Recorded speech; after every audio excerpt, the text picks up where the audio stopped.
Supir truk kesal sudah lebih dari sepekan tertahan di Pelabuhan Galala. Puluhan supir truk kesal sudah lebih dari sepekan masih tertahan di Pelabuhan Penyeberangan Galala, Kota Ambon pada Senin 3 Juni 2024.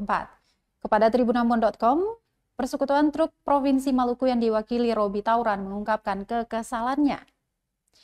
Dijelaskan tersendatnya akses penyeberangan lantaran hanya satu armada yang beroperasi, yakni KMP Temi milik ASDP, namun kapasitas muat pun terbatas. Sedangkan KMP Wayangan rusak, termasuk KMP Tatihu yang masih docking.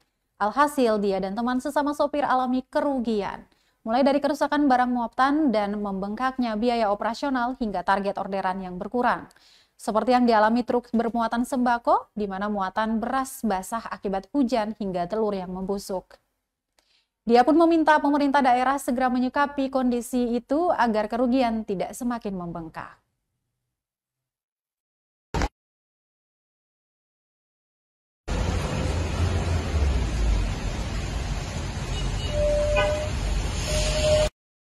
Satu minggu lebih. Dampaknya itu apa, Bang? Dampaknya karena kendala feri, KM Wayangan, gangguan mesin. Jadi yang busuk apa begitu ya? Tadi ada barang-barang yang busuk, ada yang rusak. Ada telur, ataupun teman-teman supir yang muatan ke 6 role ini. Ada yang telur sudah busuk, mungkin dengan hujan lebat yang seperti ini. Ada yang muat beras juga, akan bikin nampak ke beras basak lagi juga, Pak. Jadi kami minta kehadiran PJS Gubernur Maluku bisa melihat hal ini, membantu Katong untuk bantu Katong dengan armada laut.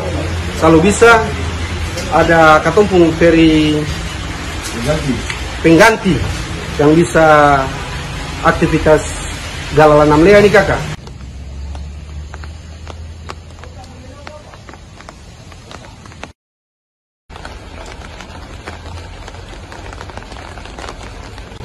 Download Tribun X sekarang, menghadirkan lokal menjadi Indonesia.